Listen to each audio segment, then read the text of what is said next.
What's going on? Nothing. We're not leaving until you tell us what happened.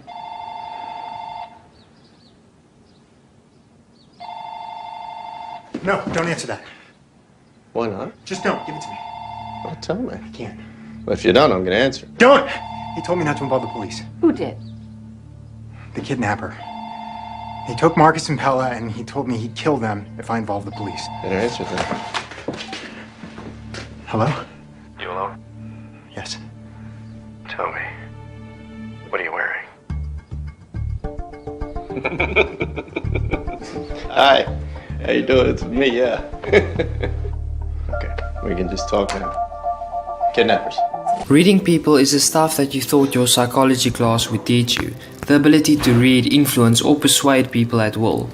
Instead, you found out that in class there were no real strong people reading techniques. Let's be honest, world governments don't want to train their population to be more observant or cunning. Reading people is the weapon of choice of the powerful and the elite. You won't be able to easily lie to or manipulate the person who is good at reading people.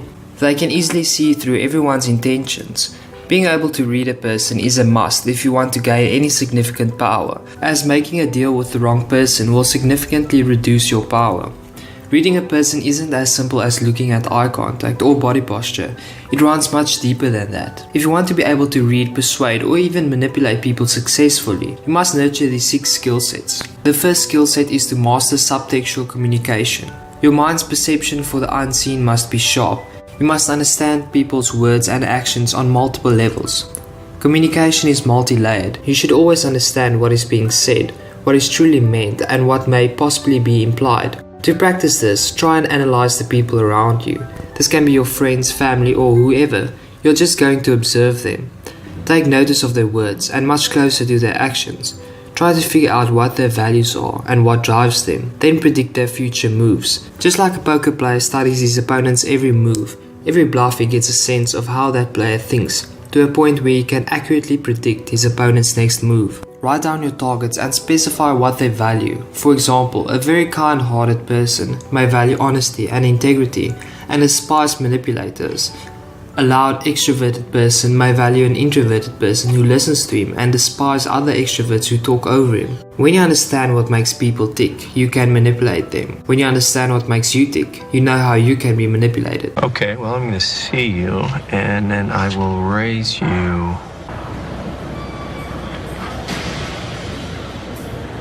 All in.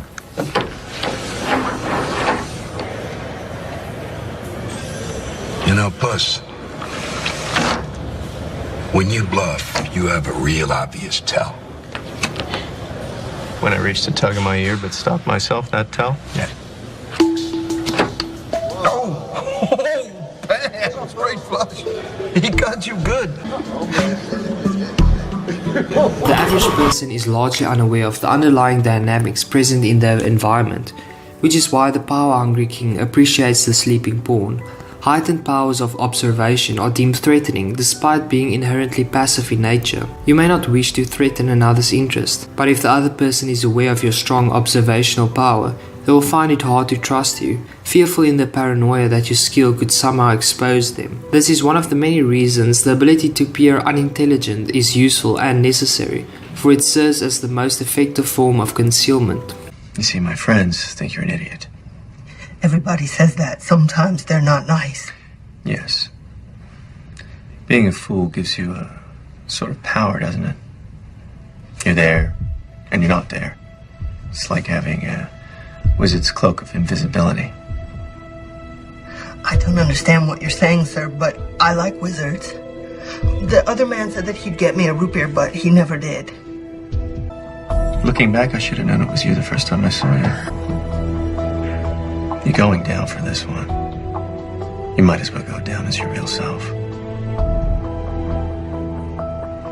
That root beer coming? Why don't you just talk to me, Thomas? There's no point in hiding anymore. I can see you.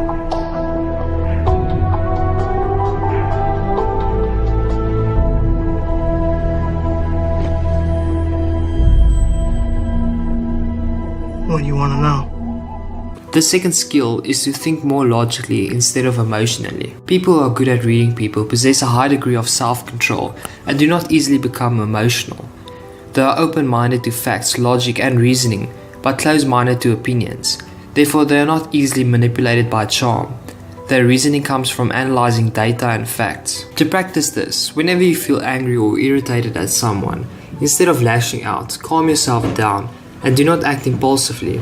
This might be hard to do at first, but with practice you can master your emotions. Emotional reasoning leads to incorrect deductions, poor judgment and a loss of self-control. Your inarticulate rage is understandable, but it's misplaced. You should probably just calm down. You calm yourself down. I'm not angry. Stop. Okay, I'm going. Nice to see you. Watch this one. He's a hothead. I am sorry. He does that. I'm not angry. I believe you. I just think you people should be in jail, not out working cases. That's right. But we're not in jail. We're here, so keep moving. Or else what? You gonna make us move? If you like. Then go ahead. Make me move. All right, that's enough. You're both being childish. You take your hands. Hey, Get off. hey, Whoa. Come on. Hey, break it up. Sorry. That's it. Come on. I'll see you back at the office. Knock it off. Come on. The third skill set, you must develop wit. People test each other through tests and psychological ambushes. For example, a girl can test your confidence and insecurities by making a remark of your body or giving you questions that put you in a bad light. Politicians or celebrities frequently get tested by interviewers to put them in a bad light. You called him a cholo in there. That's kind of racially motivated. Did you mean to say it like that? Mate, shut the f*** up and get away from me. You're a... Remember that Jesus shit you brought up? Yeah. It's such a stupid question, man. What? There's a question people want to know, man.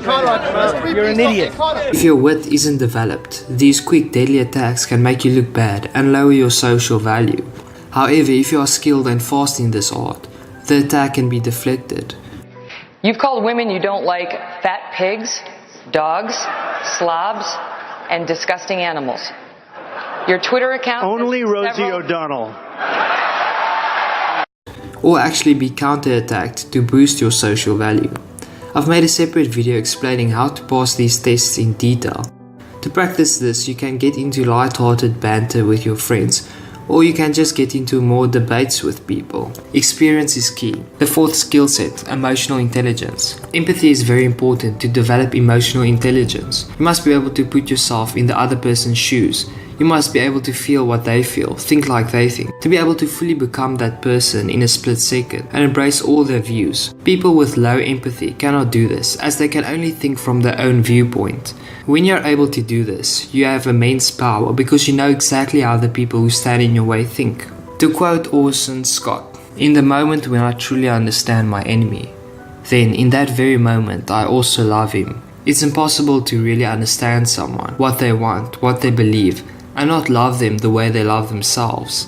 And then, in that very moment when I love them, I destroy them. The fifth skill set is cold reading. You must develop the ability to cold read. You can practice this ability by gathering data on a person and then making a theory as to what you have rationalized. You can then find out by the person if what you have rationalized is true or not. It's okay to make mistakes. You learn by making mistakes. May well be that one of you is the murderer. If that's so, I'm gonna find out who. Neil, what's the worst mistake you've ever made? Quick. First marriage. Good answer. Why so nervous? I'm not. Your name? Candace. Candace. I like that name. Here. Thank you. Hey. It's okay, I'm a consultant. Take my advice, forgive your mother. Maybe the headaches will stop. I love my mother. Oh, I'm wrong. Ignore my advice. It is important to first gather enough data before you make a theory, because when you first make a theory without enough data, your deduction will be unreliable. For example, when you see a person wearing a sports jersey, you can rationalize that this person must like sports. Instead, the person could just like the jersey, or someone got it for him as a present. Therefore, you must first gather enough data to make sure you make an accurate deduction. Having the ability to make accurate generalizations about a person without even psychologically probing them gives you a massive advantage over those untrained in the reading of non-verbal cues. A good book to learn cold reading is What everybody is saying, an ex-FBI's agent's guide to speed reading people. The last skill set is superficial charm. Reading people requires constant in-field analysis and calibration. Every interaction you have should have meaning to it. In your conversations, you should be summing people up and collecting information on them so that you may better understand their nature. If you can do this, you can calibrate your demeanor to their tastes and successfully socialize with a diverse range of characters. Charm is necessary for comfort, and comfort is necessary for trust. And without trust, your options are limited. To practice this, when you are meeting someone, mirror their behaviors. Remember, the fastest way to get trust from someone is to mirror them. To make a safe a cigarette, we do it, and then suddenly, that's not good enough. Might as well be living in Russia. Damn straight.